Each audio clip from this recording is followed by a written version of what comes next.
You're tapped into another TKK exclusive, bringing you the hottest stories, talent, products, and entertainment from communities all around the world, just like you. This is another Kuldesac Krew exclusive.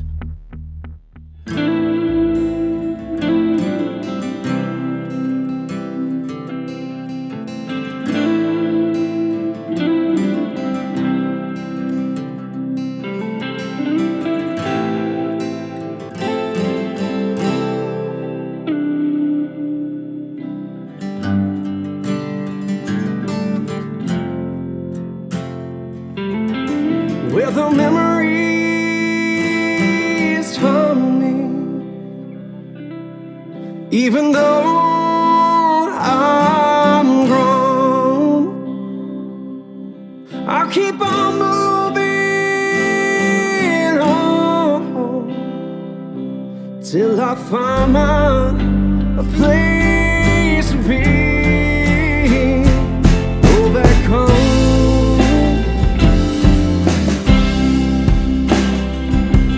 Go back home.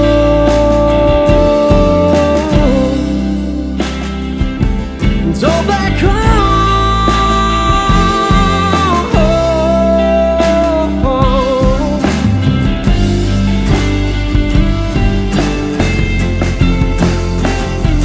You see green and rolling hills, and I see death and life.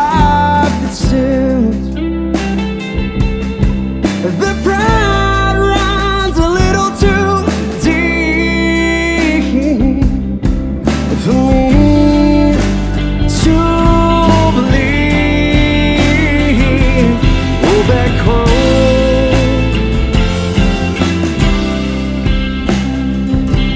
Go back home.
Hey everybody, it's your girl DJ ECP, aka Elena Charis from the Kuldesac Krew on TKK Radio. I'm here bringing you another TKK exclusive. And tonight's guest, he's an audio engineer, a content creator, a musician, and a business owner from Denver, Colorado. He's also known for lending his skills on guitars to very popular Denver country rock and soul band called the Northwoods Band. Please welcome Luke Williams. Hey, hi everyone. It's so good to be here. Thank you so much for having me. I even have the little applause and everything. That's awesome. I love it. Welcome to the show, TKK. Thank you. Now, how long have you been playing the guitar for the band? Oh, so I joined the band a little bit like halfway through 2013. Okay. Austin started the band in 2022, sort of like right as the pandemic was ending, and we were as us artists, we're like, yes, it's finally there, and we wanted to get out and do something, and like be do the things that we love and what makes us money and is our careers. And I was doing my business and going through personal stuff and doing other things. And my old high school friend, Brendan, who plays bass for the band, said, "Hey, dude, do you want to come by and just like play a couple songs?" And after maybe the first 15 minutes I was there, I was like, okay, Austin, you're the real deal. Let me Yeah, just play guitar. Let me figure this out. And so I just jumped in and sort of took the reins and we got in the studio in November last year. And now we're coming out with the singles. I think we have 3 more singles coming out and then the full album. So we're really excited. that's awesome. Now you guys are based in Denver area, right? Not Yes. here? Yes, we're all sort of around the Denver area, but we like to claim Denver because it's like that's what people know. If you say, "Oh yeah, I'm from Broomfield," they're like, "What?" Right. It's like now Denver, you get it. Okay, yeah, I have a lot of family in Denver or in the Denver area, Awesome.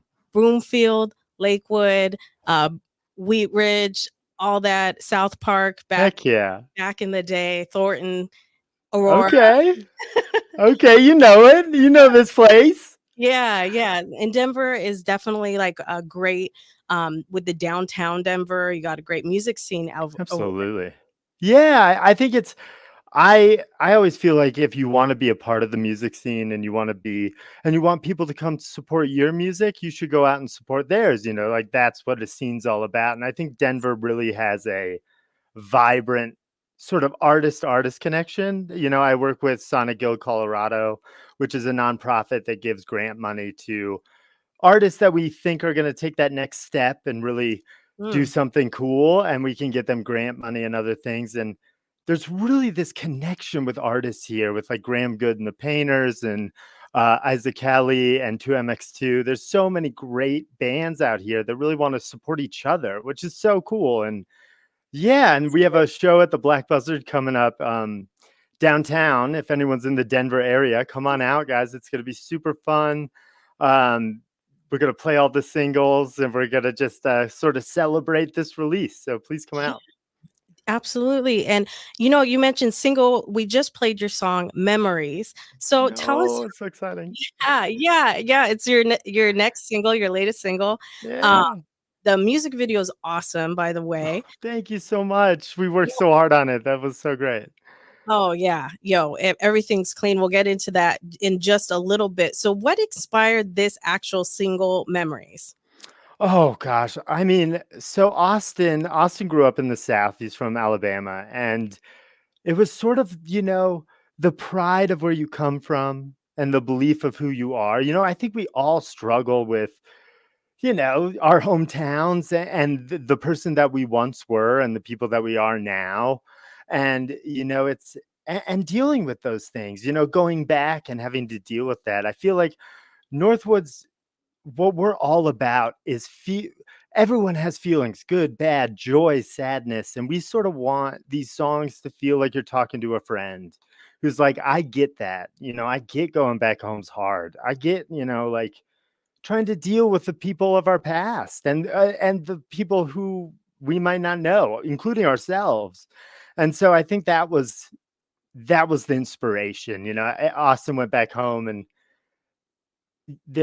he wrote a line in the song and he says, I think the pride runs a little too deep down here. And I was like, whoa, that's a really interesting conflict to sort of deal with, because I think a lot of us have that issue. So I'm always so proud of Austin and how vulnerable he is Mm, and how he can, yeah, get into that space in front of right. people and share that with people. I think it's such a beautiful and powerful thing. And being Right. able to support that is great. Yeah, and you mentioned, about Denver, how everyone's supporting each other, and there is like in the music scene, in entertainment, it seems like everyone kind of has a chip on their shoulder. I know you've done some work with in LA. We're Yeah. over very close to LA. I'm born and raised in Los Angeles. Oh, awesome. I miss it. I love that city so much. It's great, but it's like different because I grew up in both scenes, both hip hop and Mm. rock. I went to Chain Reaction growing up and did all What? Sweet. That's awesome. the band scene. And I noticed with bands, and one thing that I really like is that mentality, supporting other bands that are out there. They're out there selling merch, they're out there grinding with the tickets. Absolutely. There's this respect between bands that they understand that hustle, and it really is lacking in hip hop a lot. Everyone kind of just walks around with their chip on their shoulder, no one wants to support each other. So I really like the vulnerability in the writing and being able to Oh, thank you. express that and talk Yeah. about things like that and build more confidence and say, "Hey, I'm okay with doing my thing and I'm okay," and acknowledging all that stuff. Yeah, and I think that's the hardest thing. Music is competitive. I was just talking to a good friend of mine, Nathan Maxwell from Flogging Molly, and he's in a very successful band. And but he talked about it's like, dude, because I was like, what's different, man? Because he's starting a new project and he's doing something new. And I was like, what's new from like when you started flogging to now? Like, it's got to be crazy. That was 1999. This is now. Like, what do you see the difference? And he's like, it's always been hard. So, like, find your community, find the Right, people that give you energy, find the people that you want to see succeed. Because I feel like a lot of these competitive industries, we're all your head's on the grindstone. You're just going for it as much as you can because you believe in it so much that when you see other people succeed or things like that, you're like, what? Why is that happening to them? Not me. Like, I'm trying just as hard. And I think once you get past that and have a little higher level of thinking where it's like, high tide raises all ships. And so if we all can race together and make this amazingly vibrant and rich scene that we already have, it's just going to benefit all of us because more eyes on all of us. If this whole scene becomes a thing, and that's what I always would try to preach in LA. It's like, guys, if we all became a thing, there's more eyes on all of us. It doesn't have to be everybody by themselves, and doing their own thing. And right. and LA always has that grind Mhm. mentality, which I love. And it Yeah, instilled it in me where it's like, you gotta go and you gotta be moving, you gotta know where your people are at, and you gotta make sure you're doing your thing. And like I love that hustle, but also it's refreshing to get a little bit of support from other artists that you're yeah. like, "Oh, whoa, we're not all fighting each other." Like, holy crap, Right. okay, we can like band together and make this a fun, cool thing. And so, yeah, it's beautiful. It's really beautiful. Now, how long have you been in Denver or the Colorado area since you moved to LA? You lived in LA for a little while. Yeah, so I lived in California altogether for 10 years. I lived in Northern California for 3 and then Southern California for 7. Okay. And I loved my time in California. I grew up in Colorado. So I grew up in Boulder, Mm. a little outside of Boulder. Again, people know Boulder, so you just say, and it sort of makes sense. But yeah, I loved it. And being in the Colorado scene, I got to have the privilege of knowing a big band in my hometown was Rose Hill Drive, and so we got to go and see them at the Fox and at the Ogden, and being able to see like, oh wow, a band from my hometown can do it and Right. really succeed. And so when I moved to LA or when I moved to California first to try to do my own thing, I already knew it was possible. And music and having an artistic life is possible. And so that's sort of what I tried to do until the pandemic, and Right. it was great. And then the pandemic hit, and Los Angeles was different, especially for us entertainment people. It just felt like it was a wasteland. It was suddenly like post-apocalyptic. Like, we were all like had no money, nobody knew what was going on. Like it was so stressful that. And my mom was getting older, and so I'm like, okay, like might as well go back to the hometown and get closer to being near her and being able to support and come back and get Right. all this knowledge that I had and all this cool stuff to come back and and instill it in the Colorado folk. But as you know, once you're in Los Angeles or New York, we like to talk about it a lot. And so, and so Yeah. people Yeah. are like, yeah, okay, we get it, Luke. Like you're, so I have to like sometimes tamper that down. Like, okay, I know, but it's like, yeah, because LA is the true, in my opinion, the true stomping ground. Like you got to prove yourself there because Right. that's where the heavy hitters are, and you'll learn so much by failing. Oh, and so absolutely. and you'll get to where you want by really really trying. And I think that's like in art, anybody out there trying to do art, Yes. just show up to the show. Even if you're tired, just go, because it'll be worth it, I promise.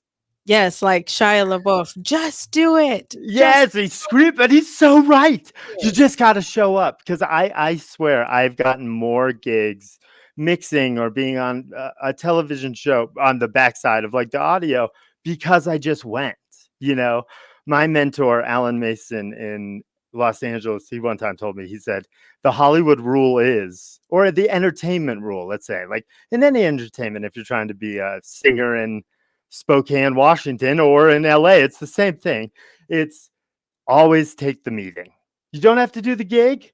You never have to do you don't have to do what they say, but always take the meeting, because you don't know what's going to happen. Right. Yeah, that's been my mentality since, since I could drive pretty much and turned Heck yeah. 18. I was out in LA, and I look back, in my 30s now, and I'm like, I'm surprised I wasn't like murdered, from all the stuff that I have taken so many risks, like Oh, yeah. interviews in mansions like that. Now I'm looking back, I'm like, was that like Illuminati? Like, what was going Yeah, it's on? like, was I in a serial killer's house? Like, where am I right now? Right. But that's like when you're, like you said right now with those quotes, you just got to show up. You got to go to that Yeah, meeting. Looking back, thank God that meeting didn't kill me. But exactly. I mean, there was a lot. I think they were legit. I think it was just a different industry. Exactly. Yes. Oh, So, yeah. So I get that. those are the kind of risks that you take when you're trying to get into the Yeah. scene and make those connections and things like that. And well, you have this music video Memories. You guys did Yeah. that. Speaking of different challenges and things that artists face, were there any challenges behind the scenes that you faced during the filming and production? Because it kind of showed a lot of the behind the scenes. Yeah. Yeah. We really, really wanted to show, like, you know, first off, we were so proud of the studio that we found. Shout out to Doghouse Music, and studios in Lafayette, Colorado. They're brilliant. John, the head engineer there, was amazing. And when we got in there, we were like, okay, we got to shoot this. We got to market this, because music is more not just about the music. It's how you tell the story around the music, right? Like that's how you get fans, is because we've all heard the rock song with the breakdown and the solo and we've all heard the hip hop song where you get and the beat drops. Like, we love it. It makes us all feel cool and good. But how do you tell the story? Like, Right. I always thought that the best story being told recently in hip hop, I use it, was like Nipsey Hussle. Nipsey, tragically, we lost him, but he told his story around his songs and around hustle and motivate and the marathon. And so we thought, like, why don't we show the whole thing from like start to finish? Be vulnerable, like show us writing a song in the studio because we didn't have the breakdown, or like, being able to be that open and like, yo, it's everyone's going for it. And if you're not, the only way you're failing is if you're not going for it. Right. And so it's like that was our motivation for the music video. And the problems we ran in production wise, the music video actually went smooth, Okay. and the recording process really went smooth. What tripped us up is we couldn't produce the record. Like, we couldn't find our voice in it. Like, everything sounded okay and everything was like recorded well, but we didn't have that touch. And then we found Ian Steele, and anybody out there, if you need a producer, he goes by Eastland, his producer name. And I've known him for a while now, and he's a maestro, and he just got us together. He listened to the song and he was like, "Oh, give me a week." And Yeah. he came back and he had crafted the shape of the song, and it's like, as engineers, we talk about coloring songs. It's like, how do you texture songs and how do you make it feel like there's depth, but also feeling very intimate? And so, and he got us. And once we all heard it, we were like, okay, Ian, you're produce the record. We'll figure that out. We'll figure out how to pay you. And like, we'll go with it. And he's amazing. He's a mover out here. He works with 2MX2. He works with Meow Wolf a lot. Yeah, he's just a great guy and a really just a pure soul. So I told him I was going to talk to him about it on the episode. So Ian, I got you, dude. There we go. Check that one off. Well, what is the dynamic like when you're collaborating on new music? So you spoke on this production. So this guy is now you were kind of a missing piece of the puzzle, and then this producer was. Take us through the collaborating process on your new work. How do you guys, make that? Oh wow, what a great question. That's an awesome question. Yeah, so as any musician who's now in their 30s, we've all been in a lot of bands, and we've all been tour managers of bands, engineers of bands, guitar techs, talent, whatever we've been in so many bands. And there's always a push and pull, right? There's always sort of like this, you're feeling out like, okay, how does this person work? How does that person work? And this group was different. Like we got together and we started as a wedding band. Like we were just supposed to do covers Yeah. and do those things. And then I heard Austin sort of like singing a song that he had written. And I was like, we're done doing covers. We're writing new music. And I write music all the time. As a musician, you're just constantly like feeding the muse. My cousin Emily Fisherfield, she is a amazing visual artist who lives in London, and she's a painter. And I asked her, like, how do you keep being inspired? Like, you're always making these unbelievable paintings. Like, how? And she says, never reject an idea. If an idea comes up and it happens, do it. At least write it down or do it, because the muse will get mad. She will reject you and not come back. And then you're like, oh no. And then you get lazy or writer's block or whatever it may be. So never reject an idea. And that's what this band does. We just throw out ideas and suddenly someone's writing, and Marcelo's writing the hook, and who's our drummer, who's unbelievable. He's co-owner with his brother. Oh my God. Rascal. Empty Vault Records out of Nebraska, which is an unbelievable record label that they're really getting their start, which is super fun.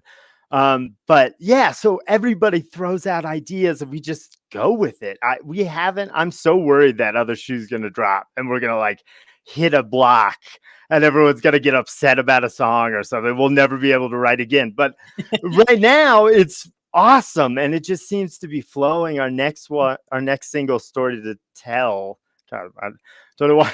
Story to Tell was is amazing. It's like more of a grungier kind of sound. And so Memories was our sort of, let's walk down memory lane together. Let's like talk about our hometowns. Let's do that. And then our next one's sort of more about like the rock and let's have fun sort of that Okay. feel. And so the writing process is easy. To get back to your question, as I tangent like 5 times. It just totally y'all mesh well together. Yeah, That's we what's got each other.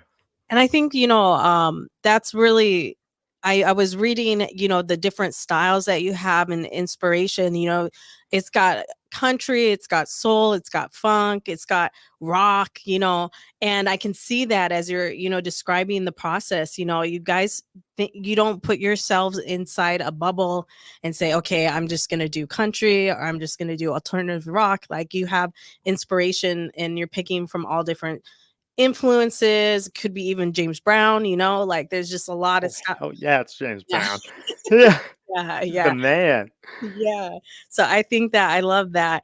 Now you are performing, you've got a couple shows coming up. Mhm. Do you have any memorable moments from live performances or even a studio session? Oh, goodness. In this band, I mean, the beauty of it is we're so new. Like, I mean, I one of my favorite moments, and Garrett Brady, who shot the music video, he also took stills, and he actually caught the exchange of me and Austin. But we're writing the song, and we're like laughing, and I remember this moment of being like, "All right, I like this dude." Like I got because we didn't know each other from Adam. Like so we sort of were still feeling each other out. Like we'd only have sort of hang out with at rehearsals and we got each other musically, but we hadn't really felt each other out as friends. Like what are is this like is this just a hired gun thing? Am I actually filling in the band? Am I like, and I remember we both were laughing and we just got it and got the direction of the band. And so like, yeah, it's that was one of the most beautiful moments of like I forgot what being in a band was like. I've been such a Yeah, hired gun in LA for so long and like working with the Reverend Sean Amos and blues artists and Bobby Blue Bland's kid, Rod Bland, and being able to be immersed in that where you're just working so hard for somebody else, but the joy, I forgot about the joy of creating something and putting right. something out there. And that felt good. Like that felt like no matter where it goes from here, no matter like the talent in this room is immense and like it's definitely going to go somewhere, but like just that moment of Mhm. pure joy of like, dude, you crushed it. And he's like, no, you did, man. It was like those moments were, yeah, it reaffirmed the reason I'm a musician. And Right. that's, I think, was so beautiful. Yeah, yeah, So it's always great when you can connect with people, and it's not, it's not a money thing. It's a heart, it's a passion thing, and it's like, the money is a reward, or I heard Denzel Washington, he just won a film icon award, and no, he no said, word. yeah, he said that man gives the award, but God gives the reward.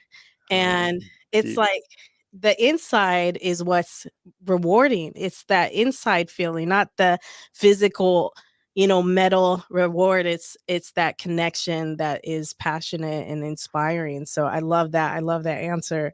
Um, 100%. I just sorry to jump in, but like I love what you were saying because I think it's so true. It's like every artist that I've ever seen be successful or do those things, they always say you got to love the work.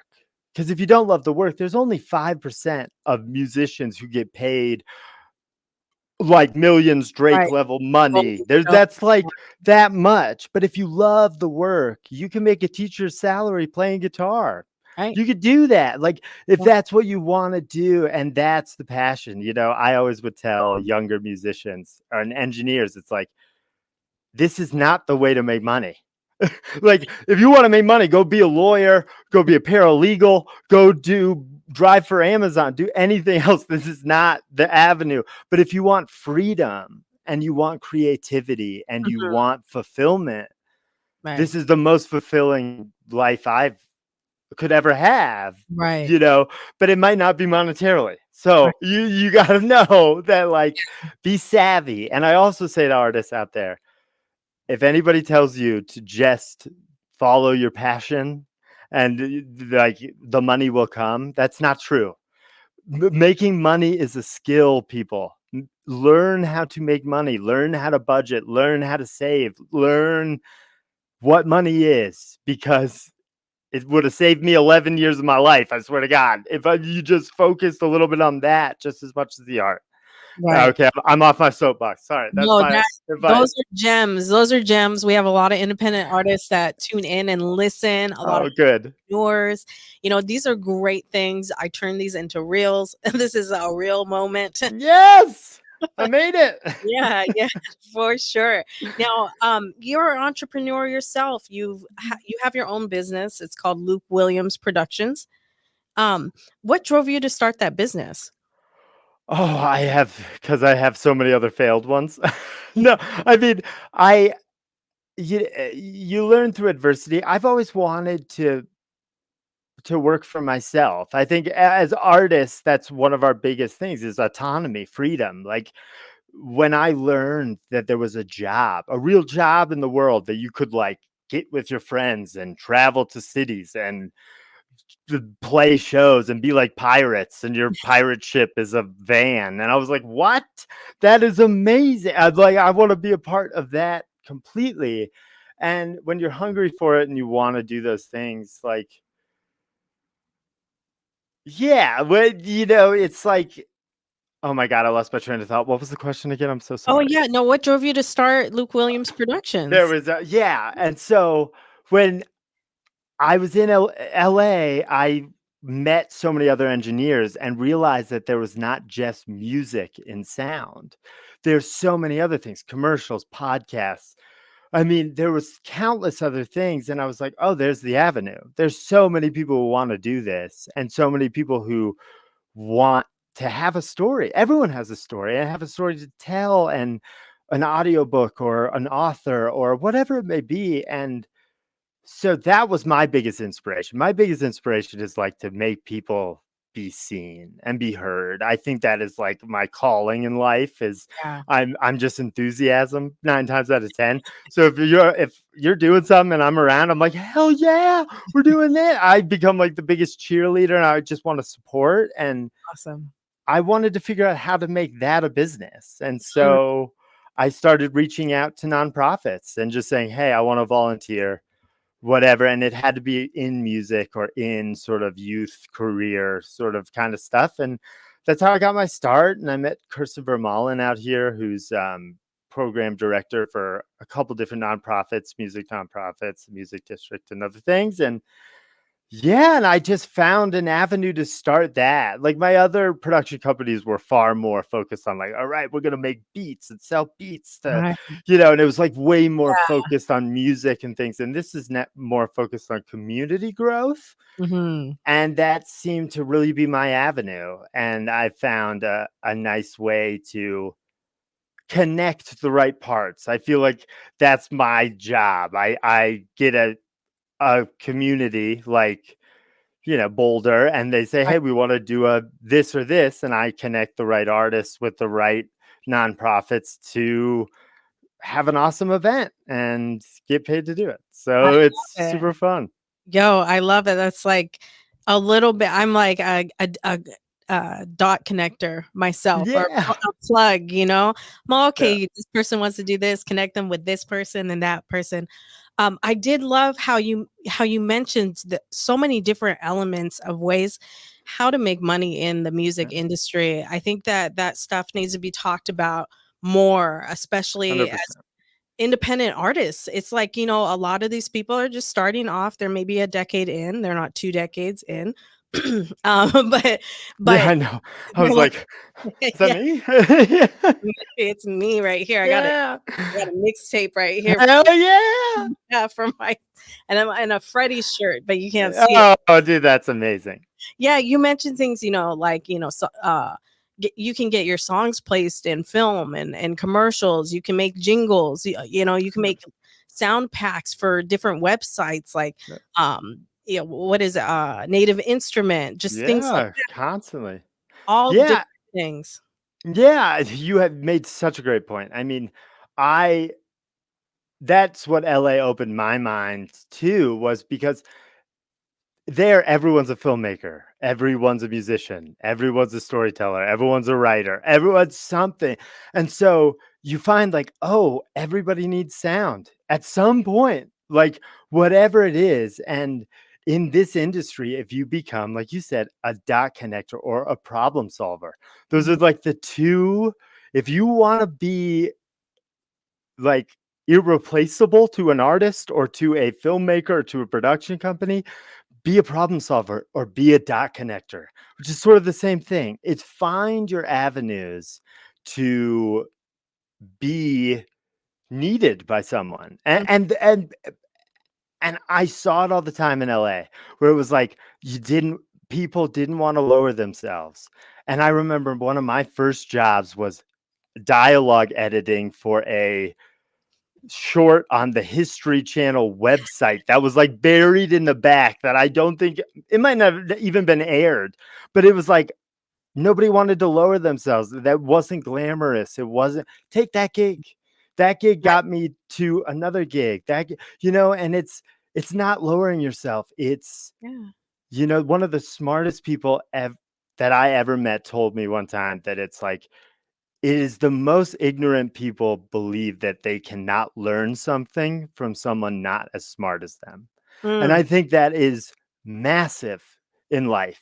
It's just because you know a ton about what is going on and that person doesn't, or that person has a need and you think they're below you in skill level or whatever it may be, doesn't mean you can't learn something. You can't learn a new process or a new way to work with a client or new ways to collaborate. And those things and those connections are priceless Mhm. because those opportunities dry up. If you say no enough, people are going to stop asking.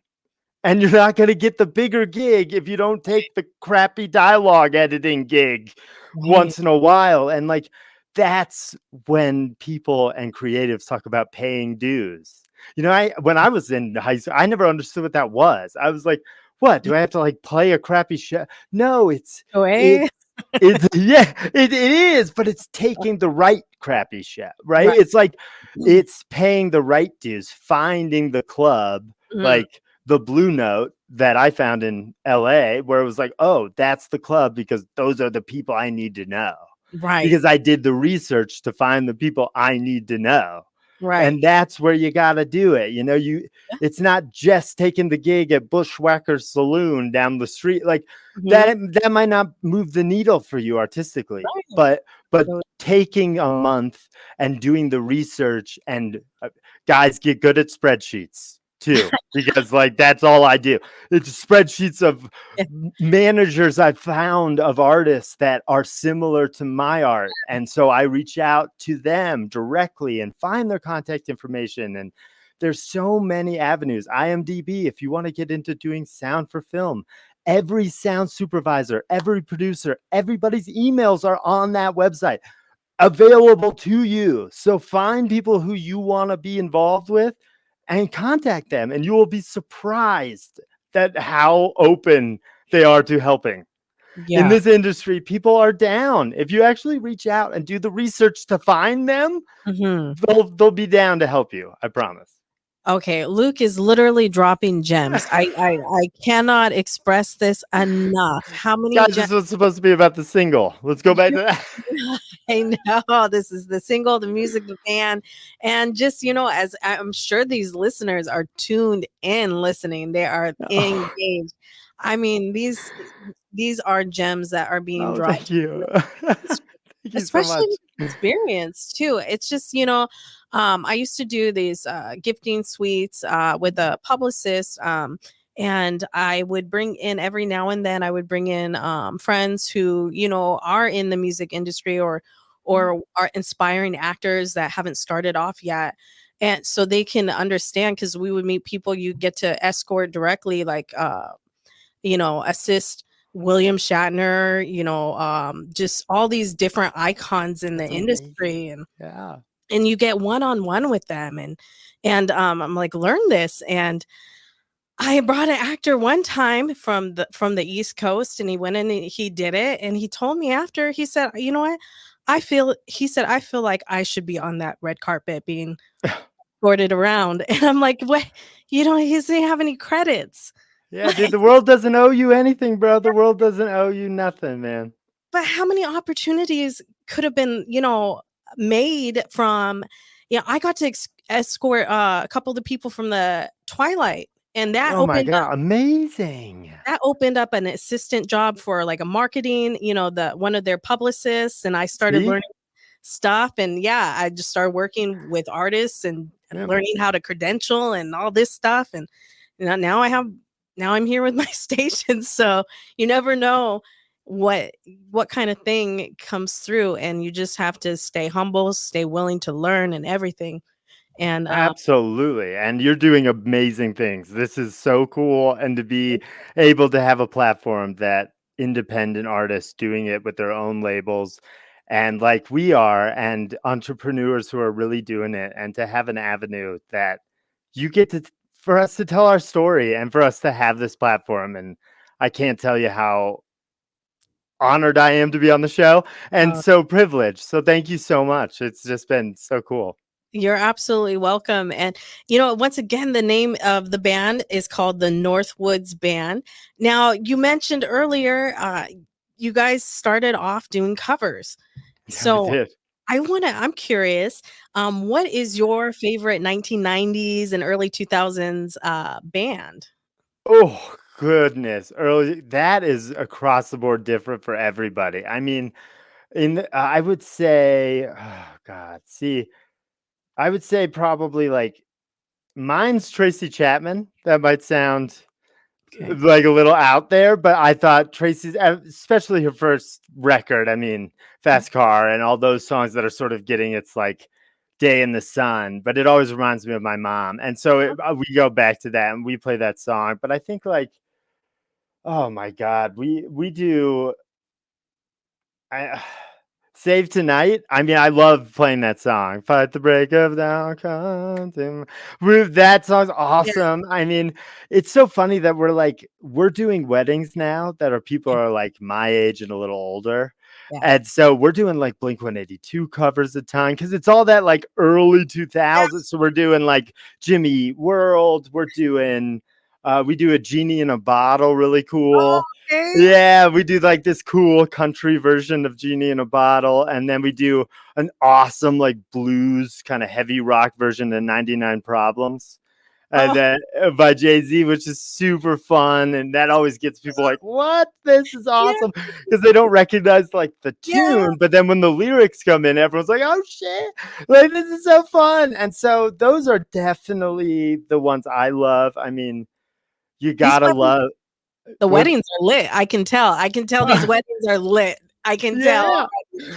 I mean, I always love when the Goo Goo Dolls get requested because it's just like in that G and you just get to Mhm. rock out and they're just like massive anthems and Oh, yeah. those are always super fun. But yeah, it's fun. It's always a trip down memory lane. Like we ask our clients what kind of songs you want, and so we get a list. And I've played some really obscure Garth Brooks songs where I'm like, "Whoa, dude, I didn't even know this was like a thing."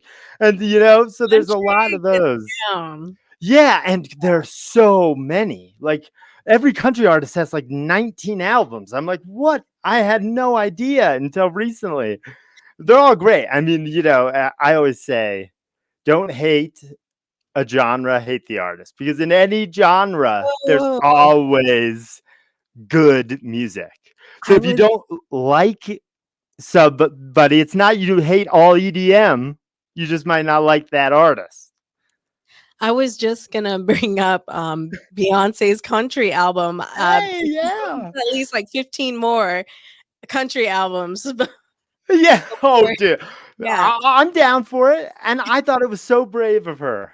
Shout it out to was her. Like, go for it. yeah, You do your know? Exactly. I yeah, mean, it's like, what has she not done? So she could do whatever she oh, wants. If she yeah, wants to do a country record, go for it, girl. You deserve it. This yeah. one's for you. You've done so many records for us. This one's for you.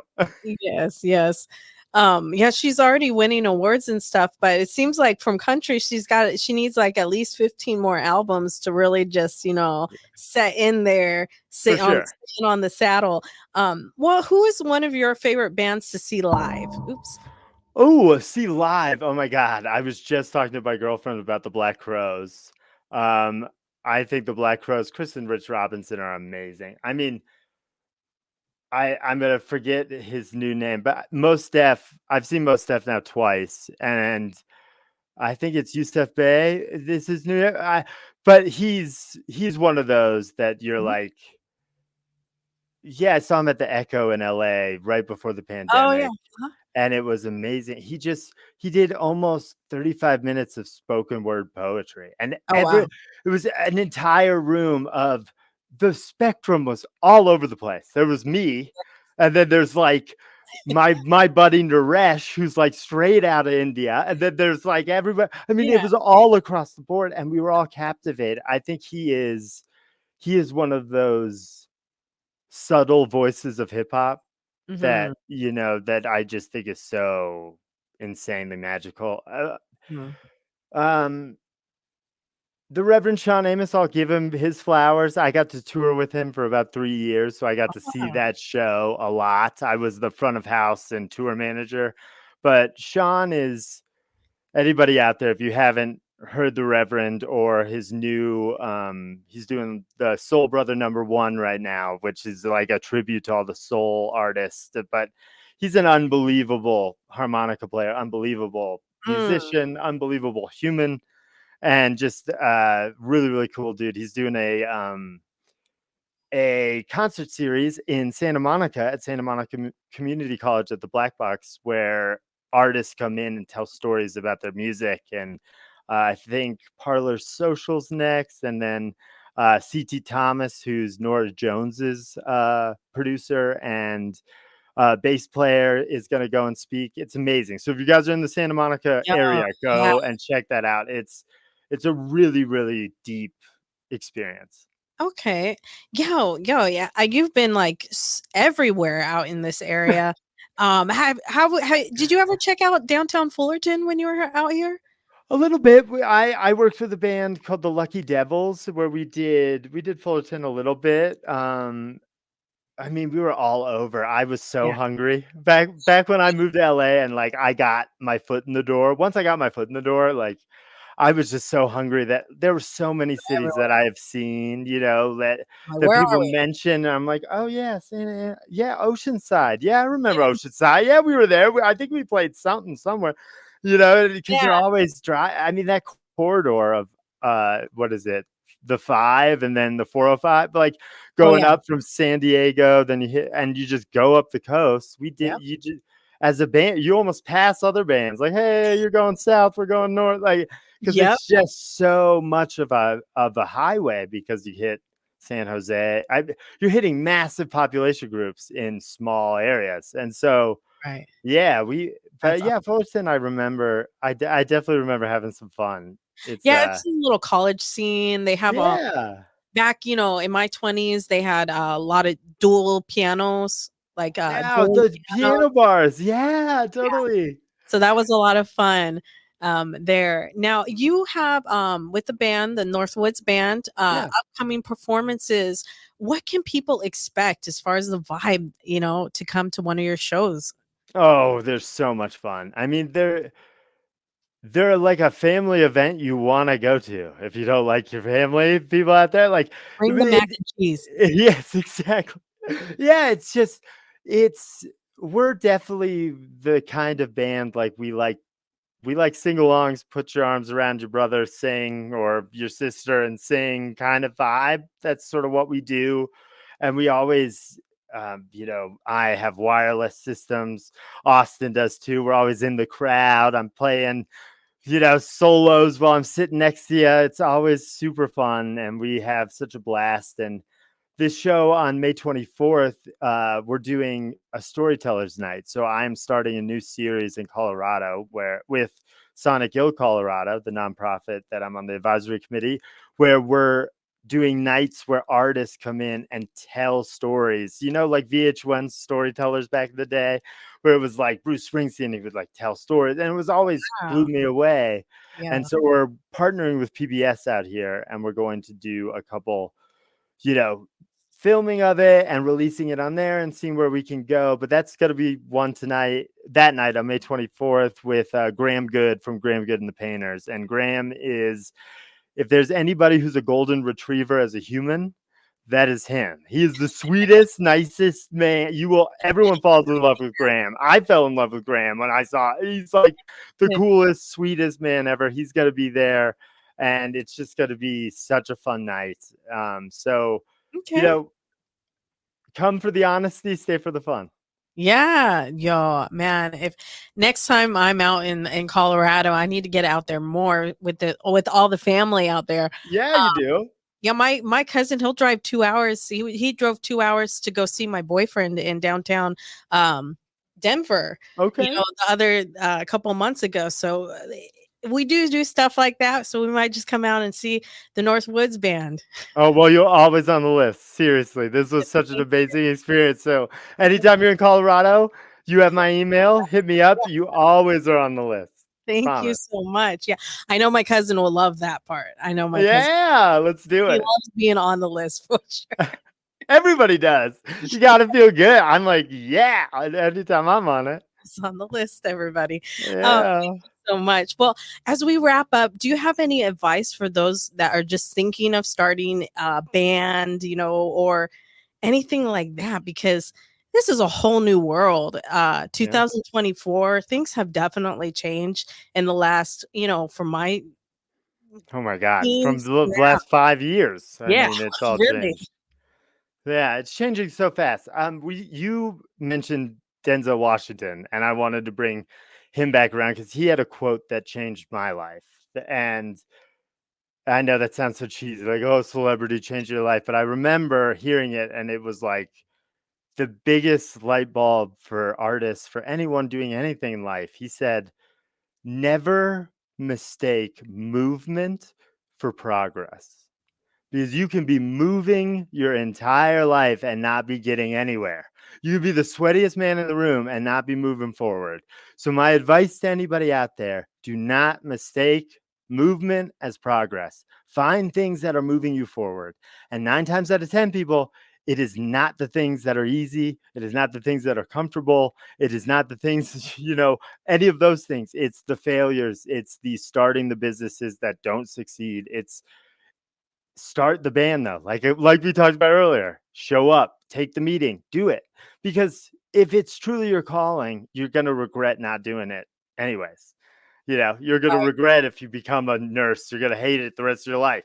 If right. it's truly your calling to do this, Yeah. do it, and be hungry, but Yeah. don't mistake movement for progress, people. Yes. Let's make progress. You could be on a stationary bike.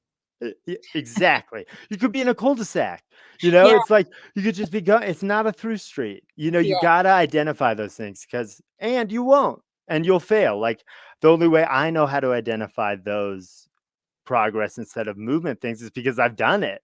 I, Mhm. I ran in place for a year, being an intern at a studio that kept saying, "Oh yeah, we'll make you an engineer. Oh, we'll get you to a paid position." You Mm. learn, it's like, Yeah. okay, that wasn't progress. That was me running in place. And so identifying those things with the failures and moving forward. Mhm. It's the way Yeah. to do it. I went to this panel, the SA yeah, from SAE Institute Oh in yeah, SAE is great. That was like the sister school where I went. Oh, okay. Yeah, I was on I was, listening to a panel of producers, the stuff, worked with, he produced for Justin Timberlake, all these Oh, different awesome. people. Oh my God, that must have been an amazing And experience. it was great, but there's this one rapper, and, he was like, "Yo, he should have been a country artist because he's like, "I have 18 mixtapes and, like, nothing has happened Mixtapes yet." ain't an album, bro. We Yeah, gotta remember mixtapes ain't an album. and that's the thing is, he's asking this producer, "I've made this amount of stuff and nothing has happened yet," and, he was like, "That has nothing to do with how successful you're gonna be, Yeah. you can make 50 albums or mixtapes, if you're not going the right ways, if you're not registering, if you're not submitting, if you're not out, sharing your 100%. product, it doesn't Yes. matter." So Have a release plan. Like those things matter. Taking the time, like the smallest things in the band matter. Like going back to Sean Amos, the Reverend, he would get pissed at me if it wasn't like a silver medal mic stand. And I remember one time being like, dude, why? And he's like, because those things matter. If we're not focused on the small stuff, then the release isn't right. And if the release isn't right, the content isn't right. And if the content's not right, the marketing's not right. And everything's wrong. So if the littlest things you focus on and you make important, Mhm. because playing music, the older I get, Mhm. it's finite. We don't get to play music all the time. It's gonna end. You Right. know, we'll die or so. I mean, I'm probably gonna be the guy fat and like retired playing in a like a flannel t-shirt somewhere. But like, you know, it's a Singing sacred cigarette smoke thing. Yeah.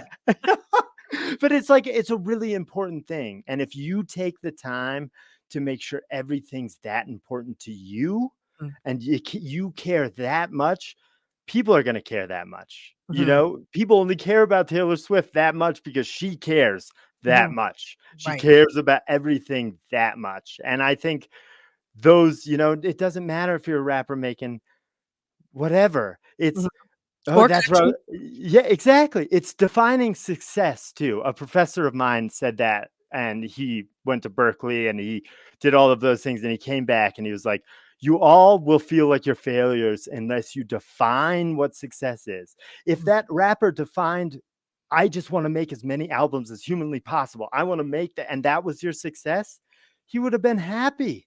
Yeah. Because you did it, man. You did what you wanted to do. But if your success is making $1 million and having a private plane, well, that might not be the success we can define right now. So Right. define the success for you, Mhm. and then you'll feel enriched and you'll keep going.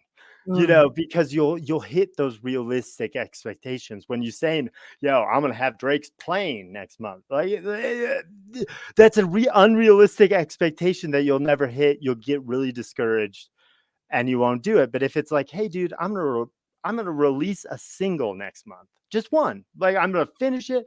I'm gonna release it. I'm not even gonna have a plan." But that's success, dude. You did it. You're Mhm. killing it. You're an artist. You know, like so. That's another thing, guys. Define what your success is so you can be happy.